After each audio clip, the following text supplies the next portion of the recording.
would like to welcome you again to be our special guest in UFO Disclosure Bulgaria. We met once, not a long time ago, in Arizona. And all these Bulgarians who watched our video, they was very excited to meet you because, you're Katlin Mърдън. Thank you so much. Appreciate that. Yeah. And before to go further with that questions, I would like to talk just a little bit about Stantън Фридман. I know you worked together for many, many, many years, and I had that beautiful chance to meet him and to talk with him in camera the same time when we met with you in Arizona. He is a great man. That is my impression, even for first time talk with him. Yes. He certainly was a great man and has left the world's largest archival collection on UFOs after 50 years of research. Oh, where is the archives of Stan right now? Stanton has an archival collection in the province of New Brunswick at their archives and in Canada. And they believe it will take them about 10 years to actually put the entire collection together in an orderly fashion and catalog it. The collection is so huge. I think that he must have kept every recording of everyone he ever spoke with and paper records. His office was just stuffed with papers. You still work for MUFON and you're still a member of the Dr. Mitchell Foundation? I am still a member of the Dr. Mitchell Foundation, and I am no longer MUFON's Director of Experiencer Research. The reason for that is that I've been extraordinarily busy with other things, and so I decided to step down, but I am a consultant to MUFON's Experiencer Resource Team. We have just published the second edition of Captured, the Betty and Barni Hill UFO Experience, the 60th anniversary edition with updates and new information and scientific information as well. So I'm really excited about that. I've been extraordinarily busy. Working on radio shows and podcasts and even television shows. What you can disclose, what's new you can disclose from the UFO world or scientific field? Well, this is the one thing that I am releasing regarding Betty and Barney's case. There were witnesses to the UFO that night. And all of that information is in the book specifically. But this information came from the newspaper reporter for the Boston Traveler, who released their story in a 5-part series in October of 1965. It was the result of a violation of confidentiality. Betty and Barney had never intended to release that story. Betty was a social worker for the state of New Hampshire. Barney worked for the post office. They were both very active in the civil rights movement and for human rights. They were invited to Lyndon Johnson's inauguration before it was revealed. Barney was appointed to the U.S. Commission on Civil Rights as a state advisory committee member and had received numerous awards for his work in the community and in the state as well. And so that really brought a screeching halt sort of to their credibility when this information was released as a result of a violation of confidentiality, to some. For those who didn't know them, they remained credible to those who did know them. And so Stantton Fridmani had written to this newspaper reporter, John Luttrell, during the 1970s. Luttrell at that point was no longer a newspaper reporter. He had taken a job with a hospital where he was an administrator. And he told Stantton in detail about the witnesses, at least a dozen witnesses that he had found, and where they were located. But he said, I don't want to be drawn back into this controversy. Don't ever use my name. So Stantton never released this information, but near the end of his life, he gave it to me. And now I have been able to release that. So that's the teaser. There's a lot more information in the update in the book, and I'm just very proud of it. And if you purchase the book, then you will know what that is. So that book is released already? It has been released. It was released in April. What is the name? Captured: The Betty and Barni Hill UFO Experience 60th Anniversary Edition. That's so cool. I look, it's in Amazon, right? You can get it at Amazon. Those in the United States can get autographed copies on my website at Kathleen-Mardin.com, but you have to live in the United States. Actually, I saw the book behind you in the desk. Yes, there it is. Right next to my award. So yes, that is the updated book, and it's available in bookstores and on many online bookstores as well, not just Amazon, but Barnes and Noble and many others. I'm going today to look for this in Barnes and Noble.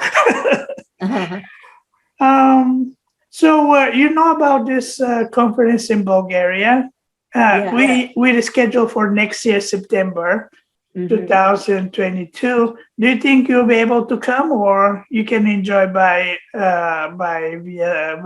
Skype or Zoom? I think that I would prefer to do this via Skype or Zoom because I feel uncomfortable traveling alone in a foreign country, especially when I don't speak the language. Well, but we still be happy to have you via Skype or Zoom. Oh, thank you. So lately, many people start talking about this man-made UFO crafts in this special and unacknowledged government projects. What do you know about this? I know that the scientists from the To the Stars Academy of Arts and Science, who held top-level positions on things like the skunk works, say that the Tic Tac and the other anomalous phenomena that has been recorded on our Navy's best, most updated radar, which they claim is the best in the world, those craft are way beyond our second generation craft. They can hover at 80,000 feet for hours on end. They can drop to 20,000 feet in a second. Any human body inside that craft would not survive. What would happen is the force of gravity would be so great that it would kill any human. And we don't have the knowledge or the technology to make our own gravitational field in a craft to help it to behave that way. It can also, in another second, drop to 50 feet above the ocean churn. And there was another craft that was larger than an aircraft carrier underneath it. They appeared to be communicating. The Tic Tac bounced back and forth like a ping pong ball. And I can tell you that was the motion that my uncle described it back in 1961. He didn't say ping pong ball. He said it reminded him of a yo-yo moving out and then coming back. But that's the same motion. You said second generation. What do you mean with that? That means that way beyond what we have currently. It would be, the first generation would be new technology being developed. When that is developed, then there would be other technology developed based upon new scientific concepts and moving forward technologically. So the scientists say, we can't do that. We don't have the knowledge or the ability, and nor does any other country on this planet. So I believe the scientists. Yeah, of course. Dr. Stephen Greer lately in the interview, he mentioned about this case from Texas. I don't remember what year it was, when two helicopters escorting a UFO. And he said that our scientists, they try to replicate that technology, but probably they don't have the correct component to make that propulsion system. So they use some kind of nuclear power, but unfortunately that doesn't work very well, and the people was affected from that radiation. Yes, Vicki Landrum and Betty Cash were the two women, and Vicki's young grandson, Colby, was with them at the time. And they had gone out, it was New Year's Eve, and they were looking for a bingo game, and they couldn't find anything that was open. So they stopped at a restaurant, had something to eat, and then they were driving back to their homes when this craft was hovering over the highway. And they stopped the car, otherwise they would have had to have driven directly underneath it. Got out of the car and looked up at this craft. Later, there were actually a number of helicopters that were escorting it away. But Betty Cash stayed outside the car the longest. Vicki wanted to protect Colby inside the car. She was afraid that he would run off into the woods or something and get lost. So Betty had the worst radiation burns. She spent a month in the hospital. Her face was unrecognizable due to these ionizing radiation burns that she received. She ended up never being able to work again, and eventually passed away from cancer several years later. So it was a real tragic event. And, you know, if this was one of our craft that was being used experimentally, the government certainly would not admit to it. This case went to court, and Betty Cash and Vicki Landrum did not win the case because the government said it was not our craft. We have no evidence. Of course, they would not reveal, the government would not reveal above top secret projects that they were working on. And Stantun Fridman told me that he thought that it was probably an extraterrestrial craft. But I do know that Stantun was working on nuclear-powered craft during his career as a nuclear physicist. So, you know, this could have been a black budget project attempting to develop nuclear aircraft for use, you know, maybe on the moon as a moon lander, maybe not. They were trying to build nuclear rockets at the time and nuclear airplanes.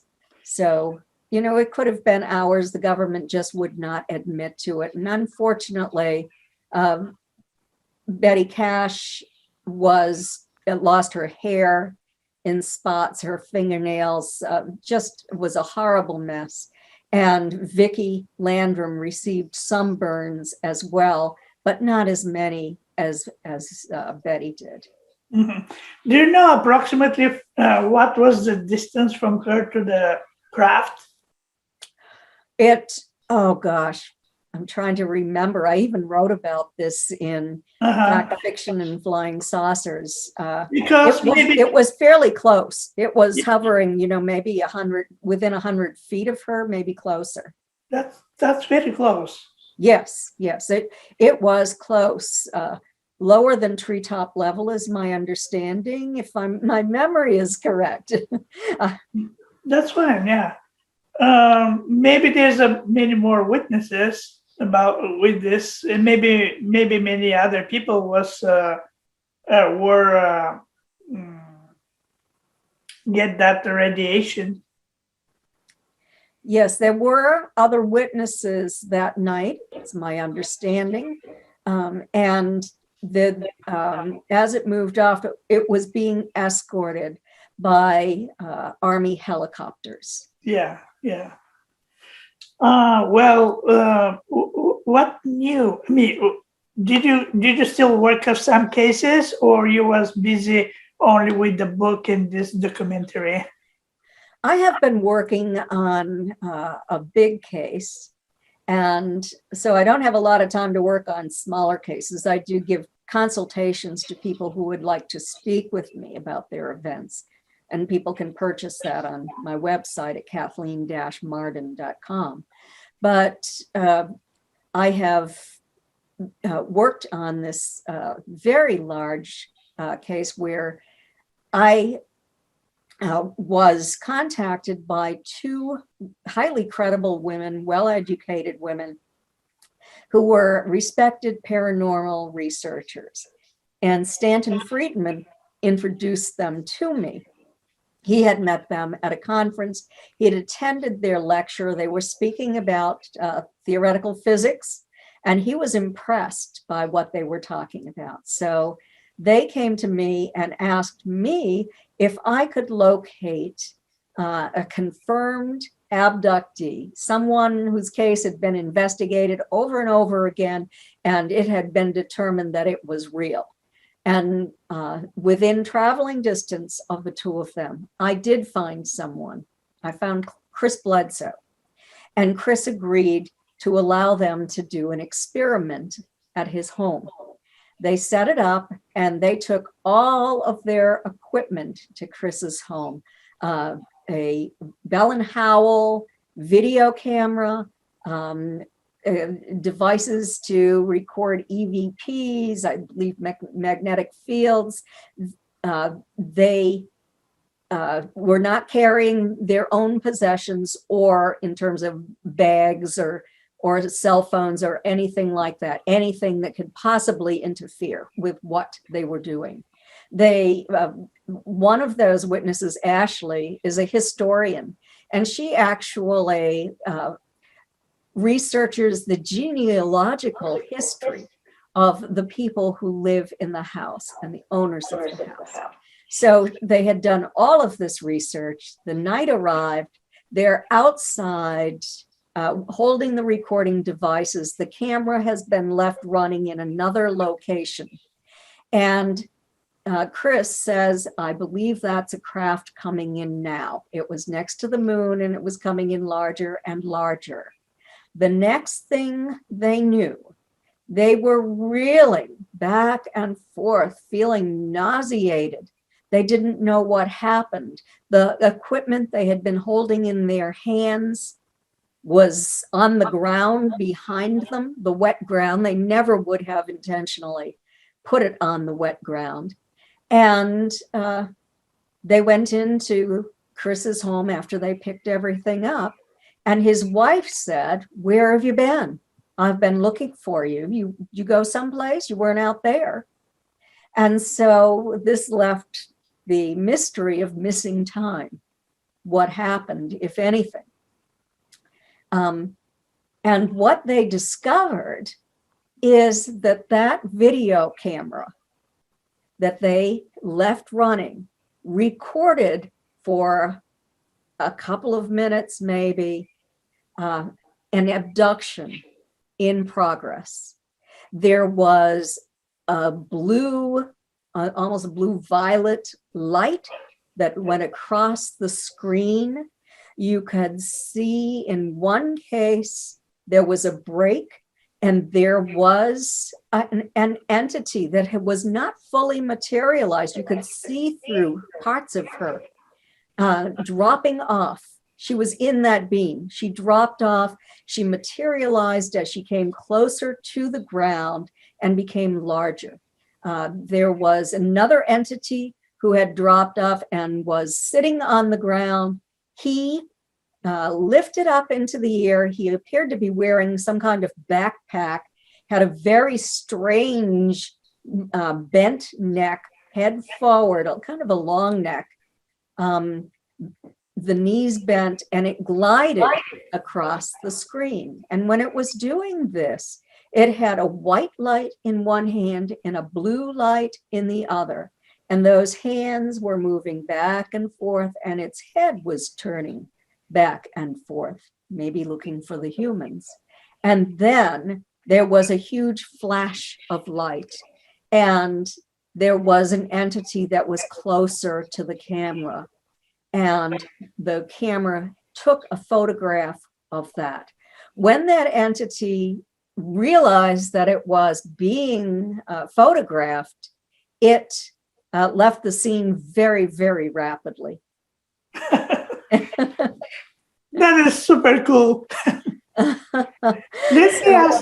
Let me ask you, with all these years experiences with weird stuff or unknown or mystical or unknown stuff, but have you met someone who shared with you personal experience, like to see himself or herself in the same time somewhere? I'm not talking about twins.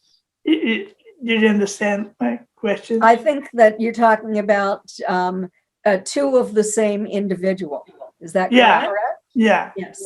Well, theoretically, that is possible. I have had only two people tell me about this, and they visited their other self in a dream state, and these were recurring dreams. No, I'm not talking about dreams.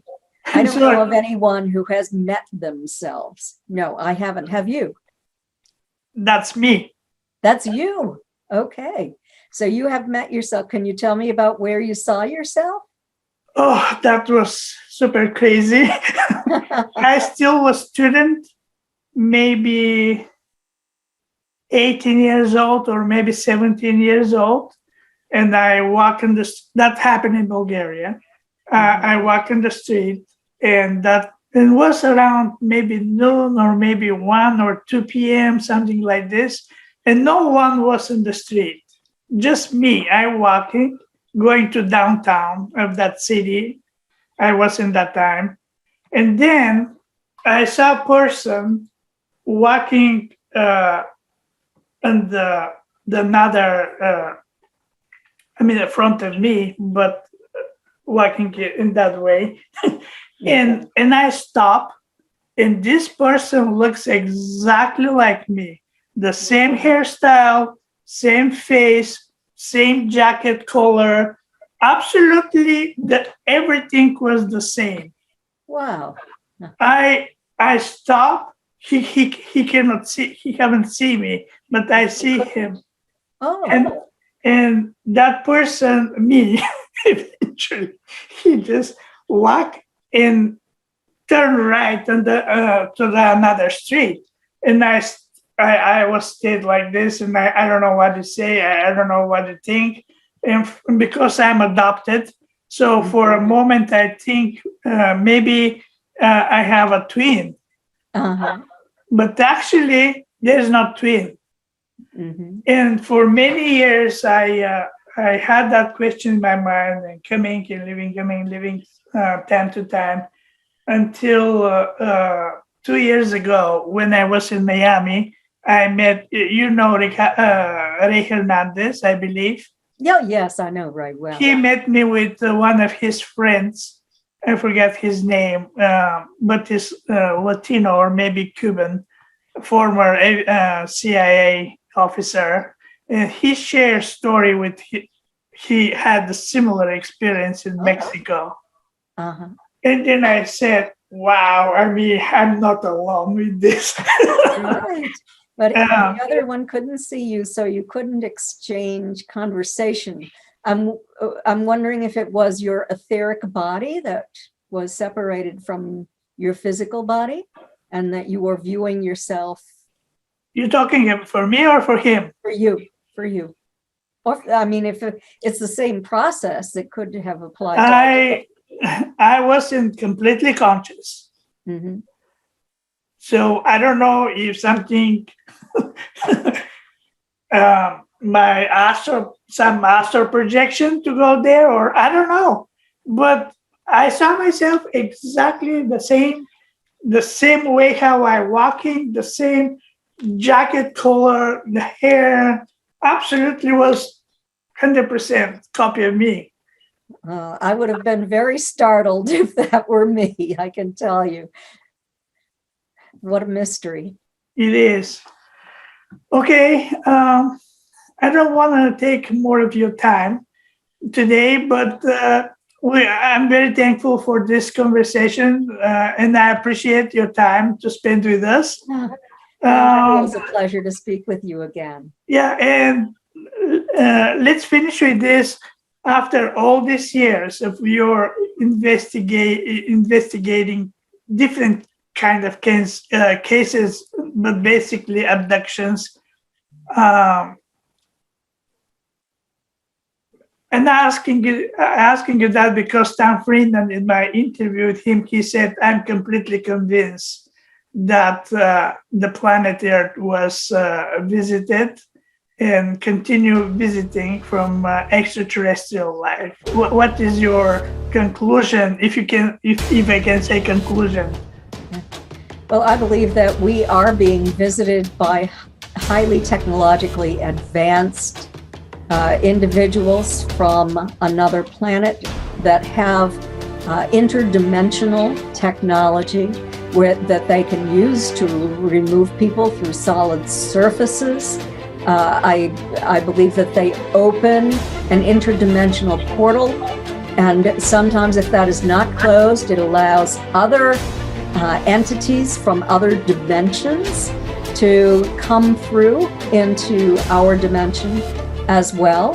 So, it's in the beginning, I was a nuts and bolts researcher. I had to have physical evidence, but the more I have learned, probably the crazier I sound. But it's unbelievable. And you mentioned Ray Hernandez. He has a new organization that's focused entirely on consciousness.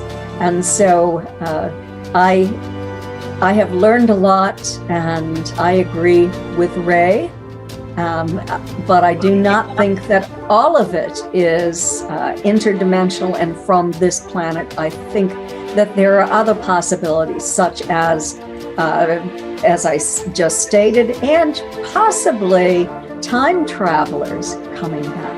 Mm-hmm. So maybe many things going on. Yeah, I have more questions, but I'll leave that for the next time. Okay.